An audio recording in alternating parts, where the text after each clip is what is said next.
بسم اللہ الرحمن الرحیم۔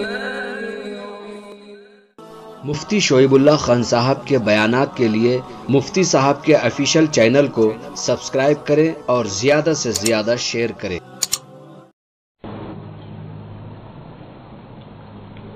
الحمد لله نحمده ونستعينه ونستغفره ونؤمن به ونتوكل عليه ونعوذ بالله من شرور أنفسنا ومن سيئات أعمالنا من يهده الله فلا مضل له ومن يضلله فلا هادي له ونشهد أن لا إله إلا الله وحده لا شريك له ونشهد أن سيدنا ومولانا محمدا عبده ورسوله صلى الله عليه وعلى آله وأصحابه وأزواجه وذرياته وسلم تسليما كثيرا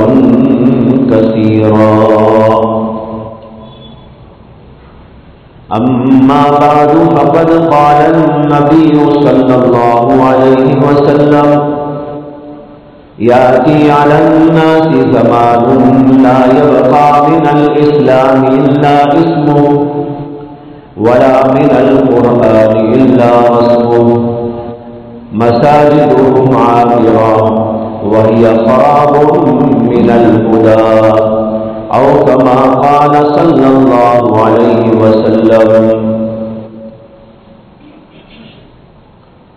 بزرگان محترم، ہم لوگ عام طور پر بیان سننے اور بیان کرنے کے عادی ہیں۔ بہت سارے بیانات ہوتے رہتے ہیں، جمعہ میں ہر مسجد میں بیان ہوتا ہے۔ اس کے علاوہ بھی مختلف تقریبات اور مختلف مواقع سے علماء کے بیانات سننے کا سنانے کا رواج چلا رہا ہے، لیکن بہت کم وہ لوگ ہیں امت میں جو کبھی اس پر غور کرتے ہیں کہ آخر یہ بیان کیوں ہو رہا ہے، کیا ضرورت تھی اس بیان کی، کیا کہا جا رہا ہے، کیوں کہا جا رہا ہے۔ اس پر غور کرنے والے بہت بہت کم لوگ ہیں، بلکہ اگر کہا جائے تو کوئی مبالغہ نہ ہوگا کہ نمک کے برابر۔ عام طور پر لوگ بیان سنتے ہیں اور سننے کے بعد اسے انسنی کر دیتے ہیں، جبکہ جو بیانات ہوتے ہیں اس کے اندر اللہ کی بات ہوتی ہے، رسول اکرم صلی اللہ علیہ وسلم کا پیغام ہوتا ہے، اکابرین اور سلف کے واقعات اور حالات ہوتے ہیں، ان کا اسوہ پیش کیا جاتا ہے۔ یہ اتنی بھاری بھاری چیزیں ہیں کہ ان میں سے ہر ایک ہماری زندگیوں کو تبدیل کرنے کے لیے کافی ہے، لیکن اس کے باوجود عام طور پر نہ قرآن اثر کرتا ہے، نہ حدیث اثر کرتی ہے، نہ بزرگوں کے واقعات اثر کرتے ہیں، نہ صحابہ کے حالات اثر کرتے ہیں۔ جو آدمی جہاں رہتا ہے وہیں پر رہتا ہے، ایک بالش تو بہت دور کی بات ہے، ایک اینچ بھی آگے نہیں بڑھتا۔ یہ جو صورتحال امت مسلمہ کی اس وقت میں ہے، یہ انتہائی تشویشناک ہے، بہت زیادہ خطرناک ہے۔ اسی لیے روز بروز حالات امت کے لیے تنگ سے تنگ تر ہوتے چلے جا رہے ہیں۔ وجہ یہ ہے نہ قرآن کا اثر ہے، نہ حدیث کا اثر ہے، نہ اللہ کے نبی کی سیرت کا کوئی اثر ہے، نہ ہمارے اعمال کے اندر تبدیلی ہے، نہ اخلاق کے اندر کوئی نکھار آ رہا ہے۔ جو آدمی جہاں تھا وہیں پر برسا برس سے رہتا ہے اور آخر کار دنیا سے بھی چلا جاتا ہے۔ سوچئے کہ کس قدر عجیب بات ہے، حیرت انگیز بات ہے، تشویشناک بات ہے کہ امت قرآن کو سنے لیکن اثر نہ ہو، حدیث کو سنے اور اثر نہ ہو، اللہ کے نبی کی سیرت کو سنے اور اثر نہ ہو۔ معلوم ہوتا ہے کہ اندرونی طور پر امت بہت زیادہ بیمار ہے، یعنی دل خراب ہو چکے۔ جب دل خراب ہو جاتا ہے اس کے اندر کوئی اچھی چیز گھستی نہیں۔ اسی کو قرآن کریم نے جگہ جگہ کافروں کے بارے میں کہا، طبع اللہ علی قلوبہم، ختم اللہ علی قلوبہم وعلی سمعہم وعلی ابصارہم غشاوہ۔ یہ اگرچہ کافروں کے بارے میں ہے، مسلمانوں کے بارے میں تو نہیں ہے۔ اللہ نے قرآن میں بتایا کہ کافروں کے دلوں پر اللہ نے مہر لگا دیے، تالے لگا دیے، ان کے کانوں پر تالے لگا دیے اور ان کی آنکھوں پر اللہ نے پردہ ڈال دیا۔ اس لیے کوئی حق بات اثر نہیں کرتی، سنتے ہیں انسنی کر دیتے ہیں، دیکھتے ہیں کوئی اثر قبول نہیں کرتے، نہ دل قبول کرتا ہے، نہ کان قبول کرتے ہیں، نہ آنکھیں قبول کرتی ہیں۔ یہ بتایا تو گیا تھا ان کے بارے میں، لیکن افسوس کے ساتھ یہ کہنا پڑتا ہے کہ کچھ وہی حالت ہماری بھی ہونے لگی، نہ قرآن کا اثر، نہ حدیث کا اثر، نہ کسی اور چیز کا اثر۔ ہر آدمی ایسا اپنی جگہ پر اٹل بیٹھا ہوا ہے اور وہ سمجھ رہا ہے کہ مجھے کسی تبدیلی کی اپنے اندر ضرورت ہے۔ تڑپ رہے ہیں تو وہ تڑپ رہے ہیں جو پہنچے ہوئے لوگ، اللہ والے لوگ رات میں رو رہے ہیں، دل میں تڑپ رہے ہیں، دل ان کا بے چین ہے اور اللہ سے دعائیں مانگ رہے ہیں، گڑ گڑا رہے ہیں، لیکن عجیب حالت یہ ہے کہ امت جہاں تھی وہیں پر ہے۔ حضرت مولانا شاہ ابرار الحق صاحب نور اللہ مرقدہ نے ایک بار ارشاد فرمایا، بلکہ کئی بار فرمایا کہ لوگ ہم سے سوال کرتے ہیں کہ ہماری دعائیں قبول کیوں نہیں ہو رہی۔ حضرت نے فرمایا کہ یہ لوگ عام طور پر یہ پوچھتے ہیں، حرم میں دعا ہو رہی ہے، حرم کے ائمہ دعا کر رہے ہیں، مشائخ دعائیں مانگ رہے ہیں، علماء دعائیں کر رہے ہیں، مدارس میں دعائیں ہو رہی ہیں، مساجد میں دعائیں ہو رہی ہیں، لیکن کیا بات ہے کہ اثر نہیں ہو رہا۔ حضرت نے فرمایا کہ اس کے جواب سے پہلے ایک مثال سمجھو۔ فرمایا کہ ایک بیٹا تھا، باپ کے ساتھ کام کرتا تھا، لیکن بڑی سخت ترین غلطی کر ڈالی، باپ کو دھوکہ دے دیا۔ بیٹا ہو کر باپ کو دھوکہ دے دے، بڑی سخت ترین بات۔ باپ نے اس کے اس دھوکے بازی کی وجہ سے اس کو اپنے دکان سے نکال دیا کہ تو بڑا ناقابل ہے، بڑا ناہنجار ہے، میں تجھے اپنی دکان میں اب نہیں رکھوں گا، یہاں سے نکل۔ وہ نکل گیا۔ اس کے نکلنے کے بعد اس بیٹے کی ماں نے آ کر درخواست کی باپ کے سامنے کہ بیٹے کو معاف کر دو۔ چچا نے آ کر گزارش کی کہ بھائی اپنے بچے کو معاف کر دو اور بلا دو۔ تایا نے آ کر کہا کہ معاف کر دو، ماموں نے آ کر کہا کہ معاف کر دو، اور اس کے دادی دادا نے، نانا نانی نے گزارش کر دی کہ اپنے بیٹے کو معاف کر دو اور بلا دو۔ لیکن اتنے سارے گزارش کرنے والے، سفارش کرنے والے تھے، لیکن خود وہ بیٹا معافی مانگنے کے لیے تیار نہیں۔ حضرت نے فرمایا کہ وہ بیٹا معافی مانگنے کے لیے تیار نہیں، تو کیا اتنے لوگوں کی سفارش پر باپ معاف کر دے گا، یا یہ کہے گا کہ تم لوگ تو سفارش کر رہے ہیں لیکن وہ خود تو اپنی اصلاح کے لیے تیار نہیں، وہ خود تو مجھے معافی نہیں کرتا، میرے سے معافی نہیں مانگتا، میرے سامنے سر نہیں جھکاتا اور میرے سے وعدہ نہیں کرتا کہ میں آئندہ ایسی حرکت نہیں کروں گا، تو میں کیسے معاف کر دوں؟ حضرت نے فرمایا کہ بالکل یہی صورتحال آج امت کی ہے۔ دعائیں کرنے والے کون؟ مشائخ، دعائیں مانگنے والے کون؟ علماء، پہنچے ہوئے لوگ، حرم کے ائمہ، خانخواہ کے جو ہے خانخواہ کے مشائخ اور بزرگ، مدارس کے ائمہ اور علماء، یہ تو دعا مانگ رہے ہیں اللہ معاف کر دیجئے معاف کر دیجئے، لیکن شراب پینے والا اپنی شراب چھوڑنے تیار نہیں، زناکار اپنی زناکاری سے باز آنے تیار نہیں، جھوٹ بولنے والا جھوٹ سے توبہ کرنے تیار نہیں، رشوت خور اپنی رشوت خوری سے توبہ کرنے کے لیے تیار نہیں، سود خور اپنی سود خوری پر کوئی نادم نہیں، پریشان نہیں، پشیمان نہیں۔ اللہ کیسے معاف کر دیں گے؟ مشائخ کے کہنے پر، علماء کے کہنے پر کہ معاف کر دو، وہ تو تڑپ رہے ہیں، لیکن امت کا عام حال یہ ہے کہ وہ جہاں کے وہی ہے، اپنا کھانا، اپنا پینا، اپنا اوڑھنا، اپنا بچھونا، اپنا کام، اپنا دھان، اپنی تجارت، اپنی منڈیاں، اپنے ساتھ گناہوں کا انبار، نماز چھوڑنے والا مسلسل چھوڑتا چلا جا رہا ہے، اسے رتی برابر احساس نہیں ہے کہ میں کیا کر رہا ہوں، اللہ سے دوری اور بوجھ و غفلت میں مبتلا ہے، اسے بالکل احساس نہیں کہ میں کیا کرتا چلا جا رہا ہوں۔ یہ صورتحال جب تک ہوگی اللہ کی رحمت کیسے نازل ہوگی؟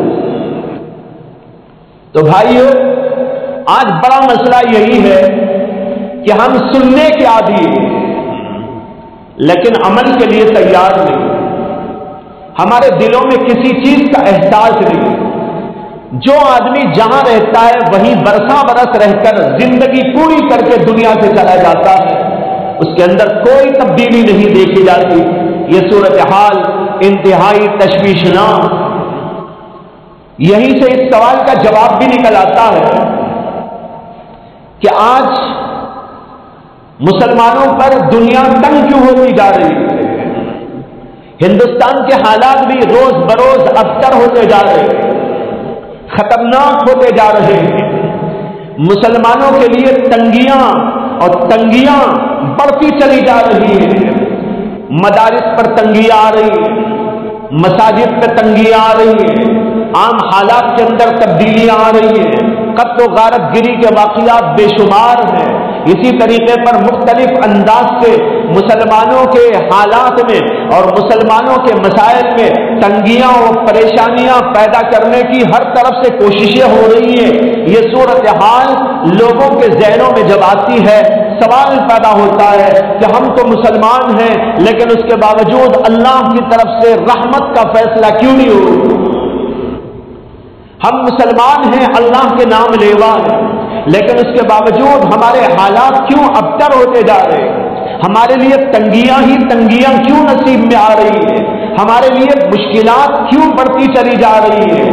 یہ سوال پیدا ہوتا ہے عام ذہن کے اندر، لیکن بھائیوں اس سوال کا جواب وہی ہے کہ ہم نے اپنے اندر جب تک تبدیلی نہیں کی، اللہ بھی تبدیلی نہیں لاتے۔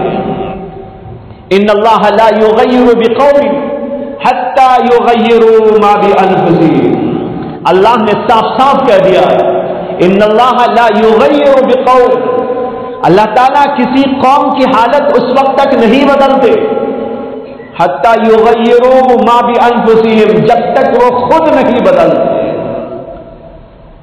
ایک قوم کے اوپر سمجھو حالات بہت اچھے تھے، نعمتوں کی بارش ہو رہی تھی، لیکن اللہ ان کی نعمتوں کو چھین کر ان کو تنگیوں میں پریشانیوں میں مبتلا کر دے۔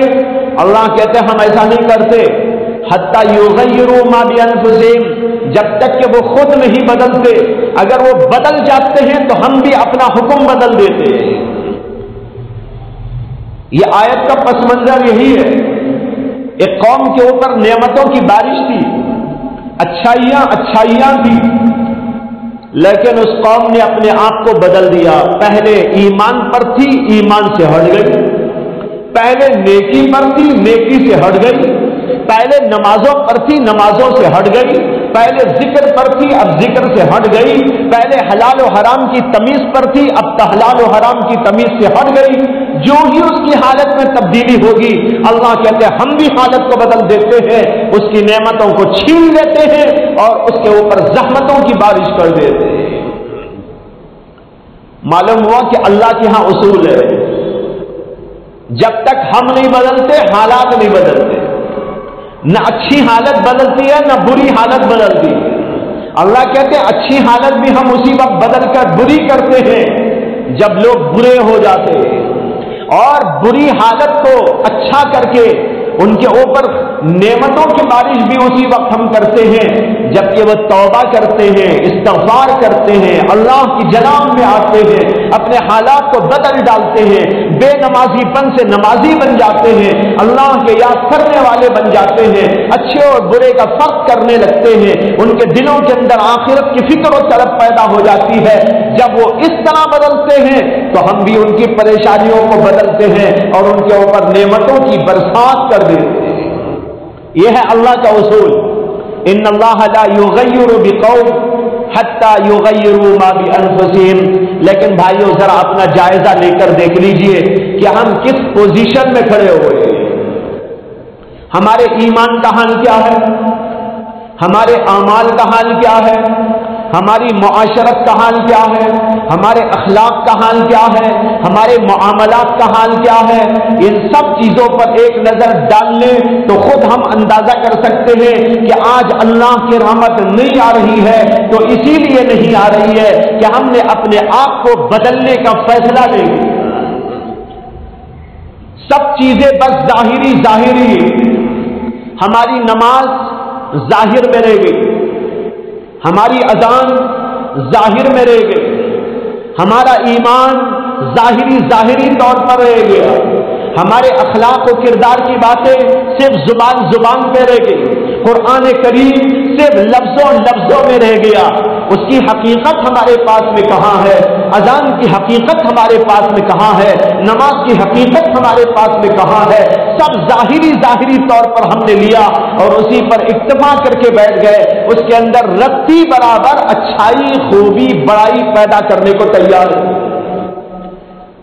علامہ اقبال نے کہا تھا، رہ گئی رسم ازاں روح بلالی نہ رہی، فلسفہ رہ گیا تلقین غزالی نہ رہی، رہ گئی رسم ازاں روح بلالی نہ رہی، فلسفہ رہ گیا تلقین غزالی نہ رہی۔ مسجد مرثیہ خواہ ہے کہ نمازی نہ رہے، یعنی وہ صاحب اوصاف حجازی نہ رہے۔ بڑا پرمغز شعر ہے، اشعار ہے۔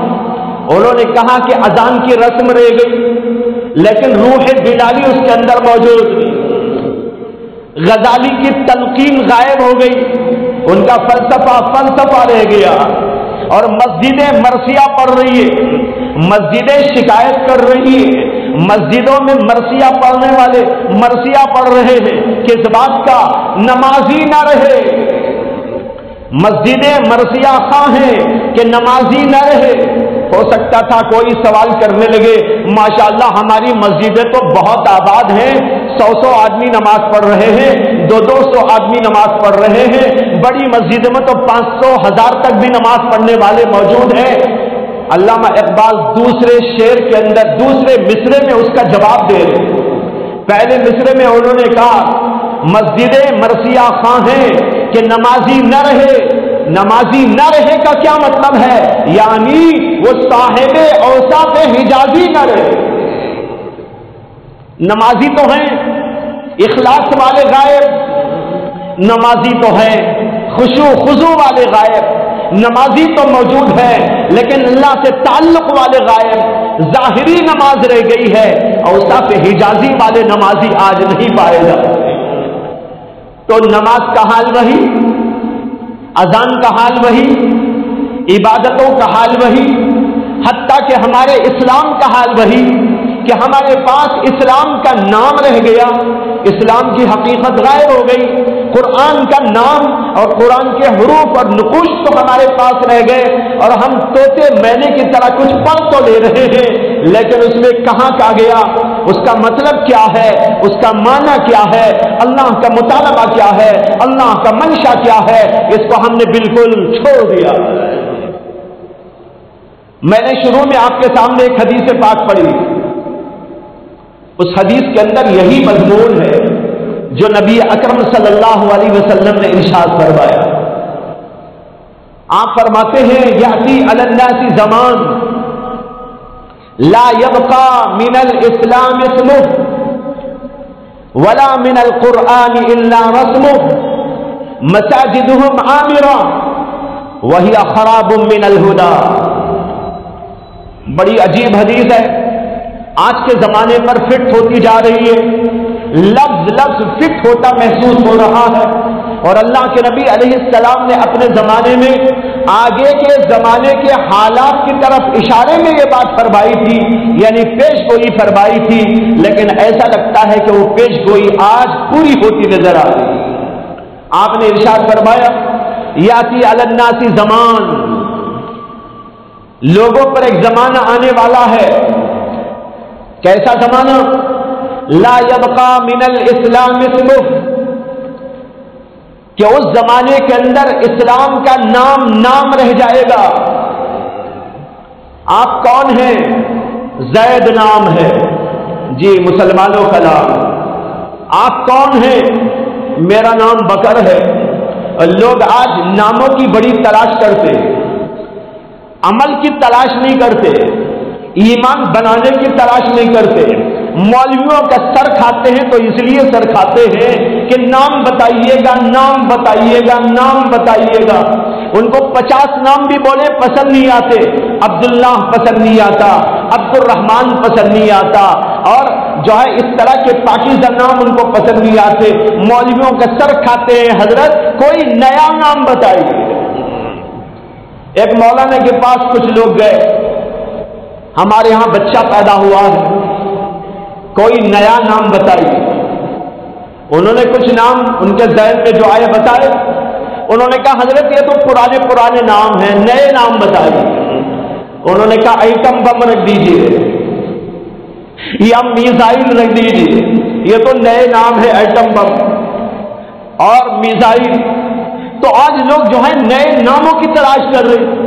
بھائیوں، نام تو اچھا ہی رکھنے کا حکم ہے، اچھا نام پسند کیجیے، نئے نام کی نہیں، اچھے نام کی تلاش ہونی چاہیے. لیکن نام سے زیادہ اس بات کی جستجو ہو، اس بات کی تلاش ہو کہ ہمارا نام جتنا اچھا ہم رکھ رہے، ہمارا عمل بھی اتنا اچھا ہو جائے.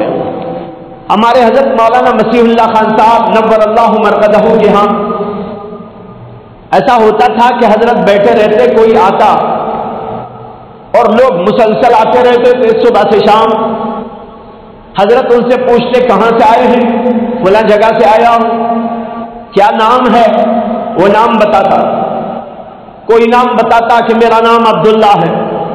حضرت کہتے ماشاءاللہ کتنا پاکیزہ نام ہے. عبداللہ کے معنی ہے اللہ کی عبادت کرنے والا بندہ، اللہ کا بندہ، اللہ کی بندگی کرنے والا، اللہ کی اطاعت کرنے والا، اللہ کے لیے نماز پڑھنے والا، اللہ کے لیے سر جھکانے والا، اللہ کی بندگی اور طاعت کے اندر زندگی کھپا دینے والا، اس کو عبداللہ کہتے ہیں. بھائی آپ کا نام آپ کو نصیحت کر رہا ہے، عبادت کیجیے گا.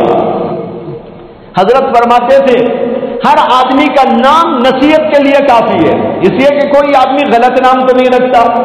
ہاں آج کل بے خبری میں لوگ عجیب الٹے سیدھے بھی نام رکھ لیتے ہیں. ایک صاحب نے ایک بار مجھے فون کیا، میں سفر میں تھا اس وقت، تو انہوں نے ایک نام کہا اور کہا ہمارے یہاں بچہ پیدا ہوا ہے، میں نام رکھنا چاہتا ہوں. یہ جو نام ہے یہ میں نے پسند کیا ہے، اس کا معنی چاہتا ہوں. میں ذرا سٹپٹ آ گیا، اس لیے کہ ویسا نام میں نے کہیں نہیں پڑھا تھا، ڈکشنری اور لغت میں بھی میری نظر سے کبھی نہیں گزرا تھا، عربی کے ذخیرے میں کہیں ایسا نام آیا نہیں تھا. تو میں سٹپٹا گیا اور میں سمجھا کہ شاید میرے علم میں نہ ہو. چھوٹا موٹا جانتا ہوں، سب تو نہیں جانتا، ہو سکتا ہے کہ مجھے پتا نہ ہو. اس لیے میں نے ان سے پوچھ لیا کہ بھائی یہ آپ نے نام کہاں سے چنا ہے، کہاں دیکھا ہے، تاکہ میں رجوع کر کے کتابوں سے اس کا اتا پتا آپ کو دوں اور جو ہے اس کا معنی بتاؤں. میرے ذہن میں تو ایسا نام ہے نہیں، کچھ عجیب و غریب نام ہے یہ، کہیں میں نے آج تک پڑھا نہیں. آپ نے نام کہاں پڑھا؟ تو اس بیچارے کا جواب بڑا عجیب و غریب تھا. اس نے کہا حضرت میں نے کہیں نہیں دیکھا، میرے ذہن ہی کے اندر آیا یہ نام رکھنا چاہیے. میں نے کہا آپ کے ذہن میں آیا تو یہ نام تھوڑا ہی بن جائے گا. ارے اللہ کے بندے، نام ایسا نہیں رکھا جاتا. تو لوگ جو ہے الٹے سیدھے نام کبھی ذہنوں سے تلاش کر لیتے ہیں. اور آج کل انٹرنیٹ مل گیا ہے. یہ انٹرنیٹ لوگوں کے لیے میں تو ایسا سمجھتا ہوں جیسے کسی بندر کو ایک ہلدی کی ڈلیا مل گئی. ہلدی کی ڈلیا مل گئی تھی ایک بندر کو. وہ رکھ کے بیٹھ گیا کہ میں پنساری ہوں. وہ کہنے لگا میں پنساری ہوں. ایک ہلدی کی ڈلیا لے کر پنساری بن گیا. آج کے لوگ بھی ایسے ہی ہیں کہ انٹرنیٹ پہ جا کر کہیں نہ کہیں وزٹ کرتے ہوئے سمجھ لیتے ہیں کہ ہم تو علامت الدہر ہو گئے. نہ قرآن کی ضرورت، نہ حدیث کی ضرورت، نہ ادب کی ضرورت، نہ جو ہے علوم عربیہ کی ضرورت. بس اس کو دیکھ لیا اور الٹا سیدھا نام انگریزی میں پڑھ لیا. میں ایک جگہ پر ایک گھر میں گیا ہمارے کچھ جانکار لوگوں میں، تو وہاں ایک بچی کو میرے سامنے لایا گیا. میں نے کہا کہ بھائی بچی کا نام کیا ہے؟ تو کہا انم. انم.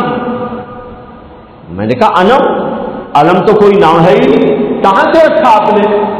کہا میں نے انٹرنیٹ پہ دیکھا. میں نے کہا کیا اسپیلنگ تھی وہاں پر؟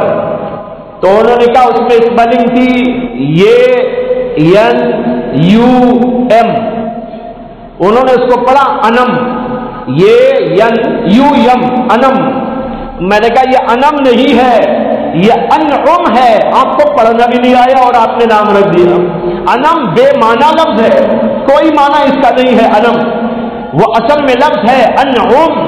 عربی میں ہے الف عین، الف نون عین میم، اور عین کے اوپر پیش جب آپ پڑھیں گے تو وہ انعم. اور یہ لفظ قرآن میں آیا ہے انعم اللہ. اللہ کی نعمتیں، نعمت کی جگہ جمع انعم آیا کرتی ہے. لیکن دیکھو انٹرنیٹ میں نام دیکھ لیا اور نام رکھ دیا انم. انم بیکار نام ہے، فضول نام ہے، کوئی مطلب کوئی معنی اس کا نہیں. خیر میں کہہ رہا تھا ناموں کی تلاش کا تو یہ حال. لیکن بھائیوں ناموں سے زیادہ آدمی کو فکر مندی اعمال کی ہونی چاہیے، ایمان کی ہونی چاہیے. ہمارا ایمان کیا ہے؟ کہاں تک مضبوط ہے؟ ہمارے اسلام کا حال کیا ہے؟ ہمارے دین کا حال کیا ہے؟ ہماری دینداری کا حال کیا ہے؟ ہماری نمازوں کا حال کیا ہے؟ نمازوں میں ہم پابندی کتنی کر رہے ہیں؟ اور پھر نمازوں کی پابندی کے ساتھ ساتھ اس میں نکھار کتنا آ رہا ہے، اخلاص کتنا آ گیا، اور اس کے اندر خشوع کتنا آ گیا، خضوع کتنا آ گیا. جب ہم واقعی دینداری کا لبادہ اوڑھ لیں گے حقیقی معنی میں، اللہ کا وعدہ ہے قرآن کریم کے اندر وَأَنْتُمُ الْأَعْلَوْنَ إِن كُنتُم مُؤْمِنِينَ. اگر تم سچے اور واقعی پکے مسلمان ہو، مومن ہو، تو تم ہی دنیا میں سر بلند رہو گے. یہ اللہ کا وعدہ جھوٹا تو نہیں ہو سکتا نا. اللہ کہہ رہے ہیں وَأَنْتُمُ الْأَعْلَوْنَ، تم ہی سر بلند رہو گے. لیکن شرط لگا دی اللہ نے، خالی نام کے مسلمان بننے سے سر بلند نہیں ہو جاؤ گے. مسلمان اپنے آپ کو بول دینے سے سربلند نہیں ہو جاؤ گے. الٹی سیدھی نماز پڑھ لینے سے سربلند نہیں ہو جاؤ گے. اور الٹا سیدھا زندگی میں کرتے رہنے سے نام مسلمان رکھ کر تم سربلند نہیں ہو جایا کرو گے. سربلند ہونے کی شرط ہے ان کنتم مؤمنین، کہ تم سچے، وہ پکے، وہ کامل مومن بندے بن جاؤ. جب یہ بن جاؤ گے تو پھر تمہارا تو کیا ٹھکانا، ساری دنیا تمہارے زیر قدم آ سکتی ہے. علامہ اقبال نے اسی کا رونا رویا تھا. حقیقت غائب ہو گئی. اللہ کے نبی صلی اللہ علیہ وسلم نے فرمایا ایک زمانہ آئے گا کہ بس نام اسلام کا رہ جائے گا، قرآن کے حروف رہ جائیں گے. مساجدہم عامرہ، مسجدیں تو بہت بڑی بڑی ہوں گی، خوب ڈیزائن والی ہوں گی، بہت پکی ہوں گی، چمکدار ہوں گی. عامرہ مساجدہم عامرہ وہی خراب من الہدی، لیکن اندر سے کھوکھلی ہوں گی، اس لیے کہ ہدایت کا پیغام وہاں پر نہیں رہے گا. نہ نمازیں ڈھنگ کی، نہ اذان ڈھنگ کی، نہ وہاں امام ڈھنگ کا، نہ مؤذن ڈھنگ کا، نہ اور کمیٹی ڈھنگ کی. سب کے اندر خرابی اور فتور آ جائے گا. اور ہدایت کا پیغام ہی وہاں سے ختم ہو جائے گا۔ اللہ کے نبی کہتے ہیں مسجدیں تو بڑی بلند و بالا لیکن اندر سے بڑی کھوکھلی ہو جائے گی، یہ زمانہ آنے والا ہے۔ بھائیو، یہ چند باتیں اس وقت بطور تمہید میں نے عرض کی کہ ہماری حالت پر ہمیں غور کرنا ہے کہ ہم صرف ظاہر کے اوپر اکتفا کیے بیٹھے ہیں، حقیقت کی طرف آنے کا ہم نے کبھی ارادہ نہیں کیا، جبکہ بیانات بہت ہو رہے ہیں، قرآن کی آیات بہت سنائی جا رہی ہے۔ میں نے ابھی آیت پڑھی، اللہ نے کہا وَأَنْتُمُ الْأَعْلَوْنَ إِن كُنتُم مُؤْمِنِينَ۔ یہ آیت ہمارے لیے، آپ کے لیے آنکھیں کھولنے کے لیے، دل کھولنے کے لیے، دل کے دروازے کھولنے کے لیے، دل کے دریچے کھولنے کے لیے، دماغ کھولنے کے لیے، تبدیل اپنے آپ کو کرنے کے لیے بالکل کافی وافی شافی ہے۔ لیکن اس کے باوجود کتنے ہیں جو اس سے کہ فائدہ اٹھایا کرتے ہیں۔